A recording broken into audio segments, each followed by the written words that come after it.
My beloved child. Something changed during a conversation your soulmate never expected to have. It did not begin with shouting, accusations, or some dramatic confrontation. It began with a sentence so simple that, for a moment, your soulmate almost missed how much truth was hiding inside it. The third party looked at them and said, "I think I owe you an explanation." That was all.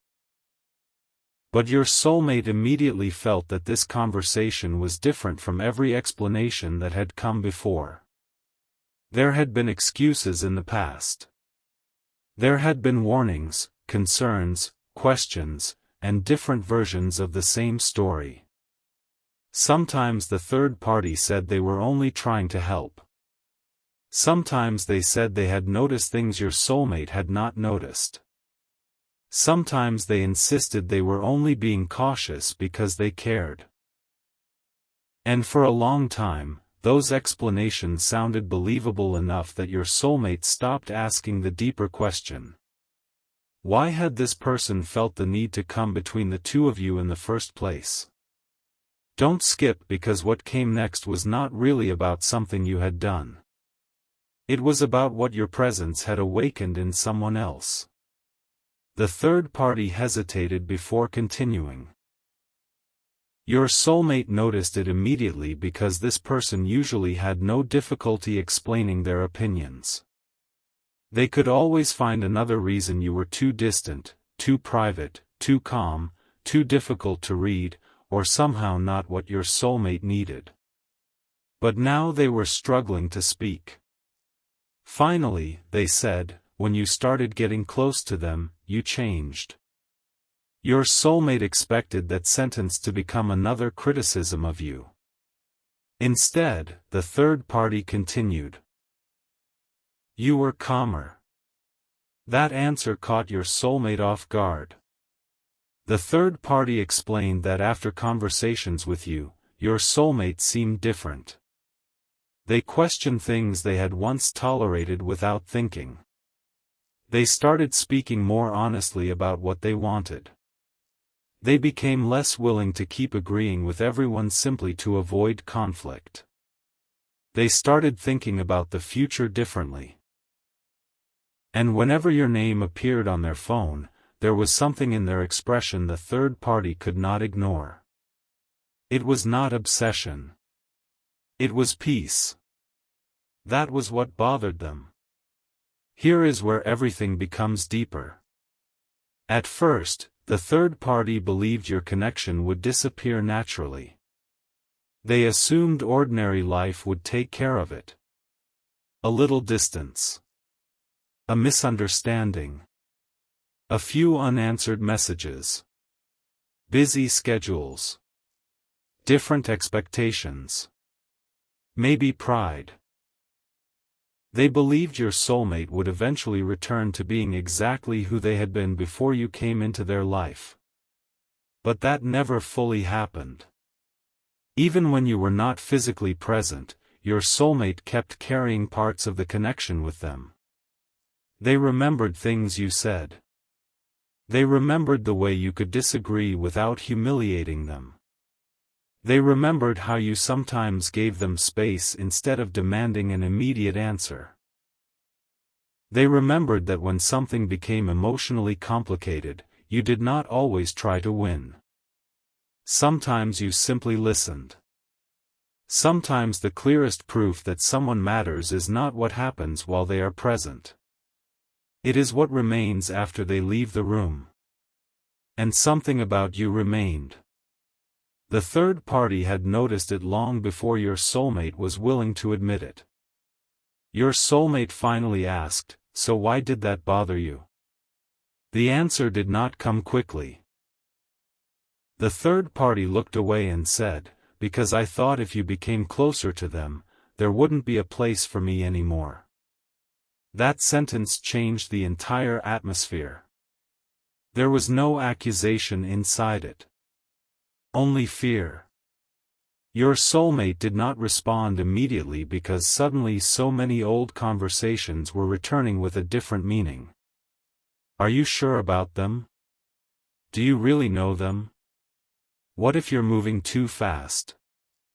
What if you regret this? What if they don't feel the same way?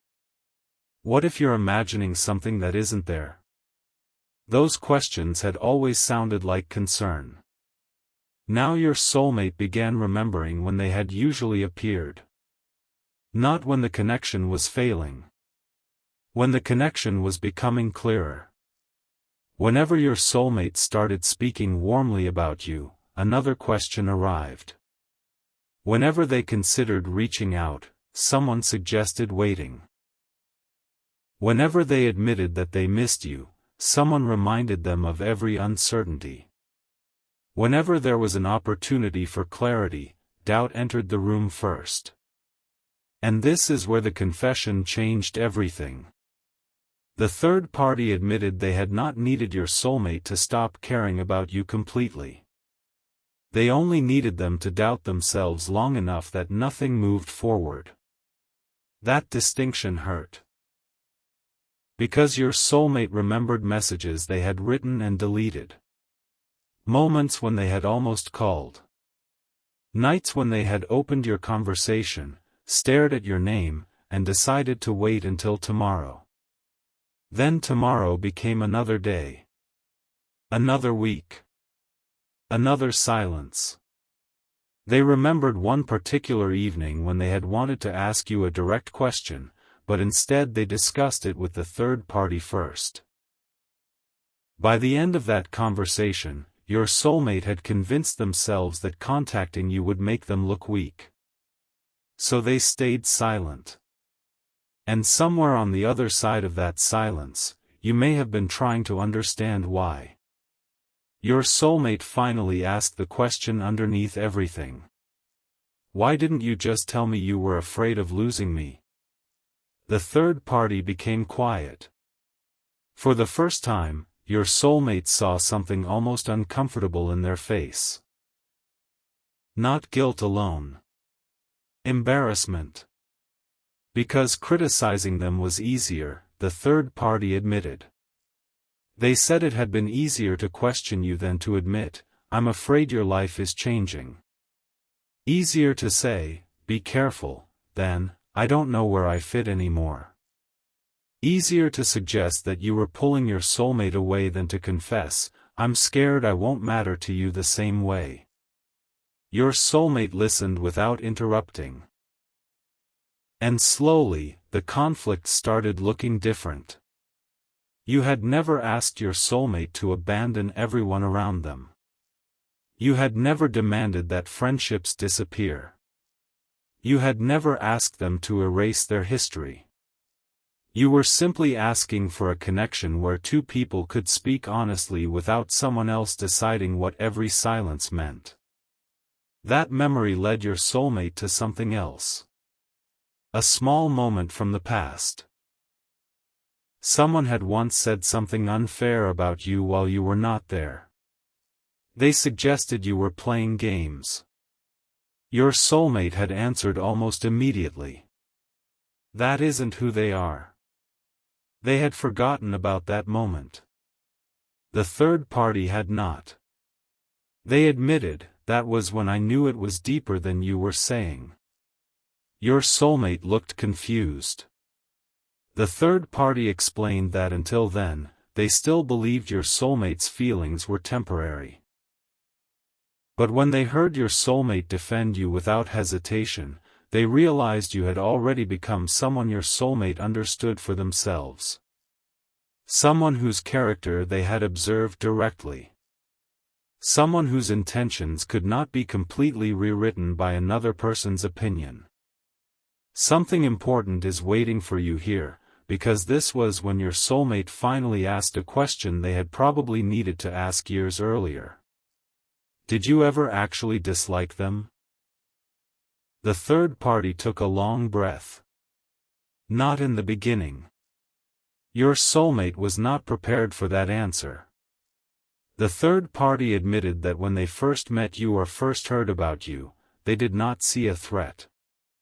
Their feelings changed later. Not because you suddenly became cruel or dishonest. but because your soulmate seemed more like themselves around you. You listened differently. You did not interrupt every thought. You did not make every disagreement into a test of loyalty. You did not always require them to explain why they felt what they felt. And without trying to, your presence made other relationships look different. When your soulmate felt heard with you, they began noticing where they had not been heard elsewhere. When they felt respected by you, they became more aware of how often their decisions were questioned. When they experienced calm around you, certain forms of chaos became harder to call normal. That did not make you perfect. There had been misunderstandings between the two of you. There were moments you could have communicated more clearly. There were things your soulmate misread, and probably things you misread too. But your soulmate was finally beginning to separate your actual imperfections from the story built around them. There is a difference between seeing someone clearly and seeing them through somebody else's fear. The third party then admitted something else. I knew you cared about them more than you were admitting. They had seen it after the distance began. Your soulmate would become quiet when someone mentioned you. They would sometimes reread old conversations. Certain songs made them disappear into their thoughts. They remembered tiny details about you that should have faded if you had truly become irrelevant. They compared new connections to something they had experienced with you. And perhaps most revealing of all, they tried too hard to appear unaffected. The third party said, people who are completely over someone don't have to work that hard to prove it. Your soulmate said nothing. Because that sentence had landed too close to the truth. Distance had never completely removed the feeling. It had only made it quieter. But there was still one question your soulmate needed answered. They leaned forward and asked, was there ever something you told me about them that you knew wasn't completely true? The third party's reaction was immediate. Their eyes changed. And your soulmate knew there was still something left. Something bigger. After a long silence, the third party brought up a conversation from the past. It was the conversation that had changed everything. There had been a period when you became quieter. You were not reaching out in the same way. You seemed more careful. Your soulmate had been confused, and the third party told them that your silence meant you were losing interest. They suggested you were slowly preparing to leave. They said maybe you had already changed your mind about the connection. That interpretation became one of the main reasons your soulmate pulled away. But it had not been the full truth. The third party admitted that they had heard something else from you. Something your soulmate never knew. You had said, I don't want to pressure them. If they need time, I'll respect that. Your soulmate stared at them. For a moment, the past seemed to rearrange itself. Your silence had not necessarily been rejection. It had been restraint. You had stepped back because you thought your soulmate needed room. Your soulmate stepped back because they had been told your silence meant you no longer cared. Two people were standing on opposite sides of the same misunderstanding, both waiting for evidence that it was safe to move closer. And someone in the middle knew that. Your soulmate asked, why didn't you tell me exactly what they said? The third party answered quietly. Because I knew if I told you exactly what they said, you would go back. That was the sentence your soulmate was not prepared to hear. Not because it made the third party some impossible villain. But because it proved that a choice had been made. Important context had been removed. A fear had been turned into an interpretation. And your soulmate had built emotional decisions on something you never actually said. They began asking questions one after another. Did they ever say they wanted to leave me? No. Did they ever say they stopped caring? No. Did they ever say they wanted somebody else? The third party shook their head. No. Your soulmate leaned back. What happened next changed the meaning of the entire past. Because anger would have been easier. Blaming the third party for everything would have been easier. But your soulmate knew that would not be completely true. They could have asked you. They could have called. They could have sent one simple message. I heard something, and I need to know if it's true. They could have given you the chance to speak for yourself. Instead, pride answered first. Fear answered second. Other people's opinions answered third. And you were never asked. Your soulmate remembered something you had once said during a completely different conversation. I would rather hear something difficult directly than live inside assumptions. At the time, it had sounded like an ordinary sentence. Now it felt like the explanation for everything that had gone wrong. The third party said, I thought I was protecting you from getting hurt. Your soulmate looked at them for a long moment before asking, or were you protecting yourself from something changing? The third party did not argue. Maybe both. They admitted they were afraid of becoming less important. Afraid old routines would change. Afraid your soulmate would stop calling them first. Afraid the emotional access they had always enjoyed would become different. Afraid of being replaced. Afraid that your soulmate was building a future that would not revolve around the same people in the same way. They had confused protecting with controlling. Understanding that fear did not erase the damage. Your soulmate knew that. But they also understood something painful about human behavior.